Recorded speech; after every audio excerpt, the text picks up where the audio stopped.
Hello நண்பர்களே, ஒரு சோகமான நாள். மேட்சை பற்றி பேசுகிறோம். அது ரெண்டாவது என்ன சொல்ல, நேற்று நைட் இருந்து ஒரே ஹார்ட் பிரேக்காக இருக்குது. நெய்மர் வழியே போயிட்டான். இந்த ஜெஸ்ஸி நமக்கு எப்படி தெரியும்? இந்த எல்லோ ஜெஸ்ஸி மேலே நமக்கு எப்படி கிரேஸ் வந்துச்சு? எல்லாம் நம்ம ஜென்ரேஷனில் இருந்த மூணாவது ஆள், ஒரே ஆள் அவர் மட்டும்தான். என்னதான் ரொனால்டோ மெஸ்ஸின்னு சொல்லி நம்ம அடிச்சுக்கிட்டாலும் நெய்மரை பிடிக்காதவன் ஃபுட்பால் பிளேயராகவே இருக்க முடியாது. ஸோ ரொனால்டோ ஃபேனும் சரி, மெஸ்ஸி ஃபேன்ஸும் சரி, கண்டிப்பாக நெய்மர் மேலே ஒரு கண்ணு இருக்கும். நெய்மர்கிட்ட இப்படித்தான் விளையாடணும், அப்படித்தான் விளையாடணும்லாம் இல்லை. அவர் ஸ்கில்ஸ்லாம் என்னன்னு நம்ம நெய்மர் வீடியோ தான் பார்ப்போம். நாங்கள் கரெக்டாக வளர்ந்து வந்த காலம் தான் பார்த்தீங்கன்னா மொபைல் வந்த காலம். ஸோ அப்போ எடுத்தோடனே நெய்மர் ஸ்கில்ஸ் அந்த மாதிரி போட்டு செக் பண்ணி அதை ஜிபியாக மெமரி கார்டில் போட்டு ஸ்டோர் பண்ணி, அதுக்கப்புறம் மொபைல் வந்த பிறகு மேட்ச் விளாட போகிறதுக்கு முன்னாடி நெய்மர் ஸ்கில்ஸ் பார்த்துட்டு போனால் வெறி வருன்னு சொல்லி. ஸோ நெய்மர் தான் எல்லாம் இல்லை. அந்த மனுஷன் உடஞ்சி உட்காந்துட்டாரு. இதில் இன்னும் கஷ்டமான விஷயம் என்னன்னா, ஒரு மனுஷன் ஃபிட் இல்லைன்னு சொல்லி போராடி கிரவுண்டுக்குள்ளே வர்றதே பெரிய விஷயமா இருக்கு. அப்படியும் வந்திருக்காப்புல. வந்த பிறகு லாஸ்ட் வேர்ல்ட் கப் அதில் ஒரு கோல் அடிக்கிறாரு, அதோட வெளியே போகிறாரு, ஒன்றும் பண்ண முடியல. நிறைய ஹார்ட் பிரேக் இருக்குதுல்ல. ஸோ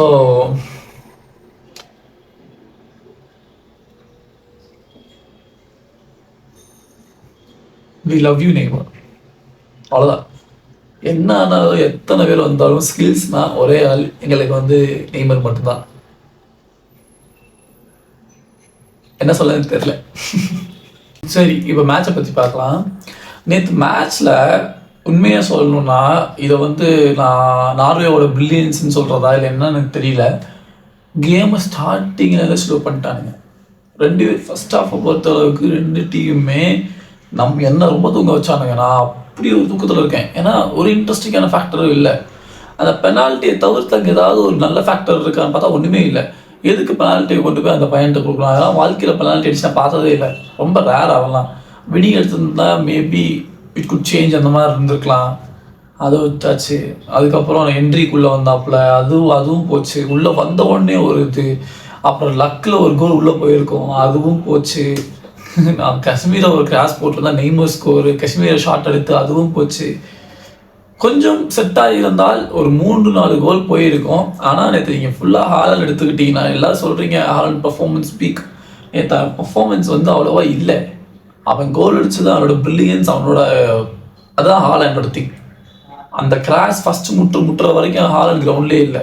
சும்மா அங்கேயும் நானும் பார்த்துட்டு இருக்கேன், ஹாலண்ட் ஏதாவது பண்ணுவான், ட்ரிபிள் அங்கேயும் இங்கேயும் அப்படியே போனால். ஆனால் இதில் நான் ரொம்ப தேங்க் பண்ணுறது யாருன்னா, தேங்க் மீன்ஸ் யார் அப்ரிஷியேட் பண்ணுறேன்னா, நார்வேயோட மிட்ஃபீல்ட்ஸ் கேமை போட்டு டெத் ஸ்லோ பண்ணிட்டானுங்க.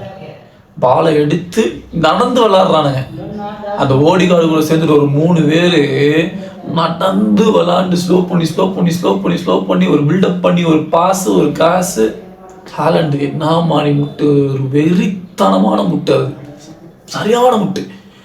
செகண்ட் கோல், அந்த கோல்லையும் ஹாலண்ட் அவ்வளோ எஃபர்ட்டில் எடுக்கல. பாலை வாங்கினா போஸ்டர் அப்படி பாலை வாங்கி இப்படி வாங்கலாம், இப்படி நிமிந்து பார்க்கலாம், ஒரு தள்ளு அடி, டிஃபெண்டர் பொட்டிக்குள்ளே போய் அது கோல் போகுது. என்ன பவரு!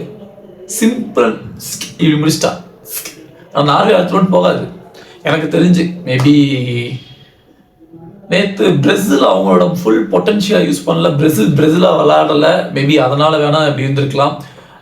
சில வாய்ப்புகளை பயன்படுத்தி இருந்தால் அது பிரேசிலோட மேட்சை மாற்றி இருக்கலாம். ஆனால் நேற்று பிரேசிலாக இல்லை. ஆக்சுவலி இது நல்ல டீம். பிரேசிலோட ரொம்ப ரொம்ப ரொம்ப வருஷத்துக்கு அப்புறம் ஒரு நல்ல டீம். ஆனால் பழைய ஓஜி பிரேசில் நம்ம எதிர்பார்க்க முடியாட்டியும் ஒரு பிரேசில் கேமை எதிர்பார்த்துருக்கலாம். எதுவுமே இல்லை. நெய்மர் வந்ததுலேருந்து கொஞ்சம் இருந்துச்சு, தலைமை 2-3 ட்ரிபிள்லாம் போட்டான், பார்க்க நல்லா இருந்துச்சு. பெனால்ட்டி நான் அப்படி எடுக்கணும். கோல் கீப்பரால் நவுறவே கூடாது. பெனால்ட்டியாக நெய்மர் தான். அந்த மாதிரி பெனால்ட்டி தேவையில்லாமல் அதை கொண்டு போய் ஃபஸ்ட் ஒருத்தவனை கொடுத்து இப்போ கேமை விட்டாச்சு. End of the day Brazil போகுது, நெய்மர் கூடயே வெளியே போகிறாரு. இதுதான் அவரோட லாஸ்ட் கேமாக இருக்கலாம் நேஷனுக்கு. இதுக்கப்புறம் போராடி உள்ளே வரதெல்லாம் பெரிய விஷயம். இன்னைக்கு நைட்டு வர அடுத்த ஒரு போர்க்காலம் இருக்குது. அதில் என்ன பண்ண போகிறோன்னு தெரியல. பார்க்கலாம். அடுத்த வீடியோவில் நான் பார்க்குறேன். சப்ஸ்கிரைப் பண்ணி வச்சுக்கோங்க.